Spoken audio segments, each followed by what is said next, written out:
Meron pinagawa na JX7 Pro. Yan. Hindi ko alam kung para saan tong design na ito. Pero yung laman ito parang ordinaryong amplifier laman din. Pero dito tayo guys. Yan. Kung napansin nyo, sunog yung kanyang board. Ito. Sunog yung resistor. Sorted kasi itong mga OPT na ito. Dito. Pero hindi naman bumigay yung kanyang fuse. Yan.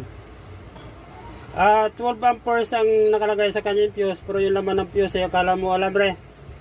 Yan kasi ang sakit ng isang amplifier pag nag-short yung kanyang OPT. Pag hindi bumitaw yung kanyang fuse, automatic ito, madadamay ito. Then itong kanyang mga driver. Pag pinatagal mo yan, maaaring masisira yung kanyang transformer or bibigay ang fuse dito sa likod. Yan kasi ang problema pag yung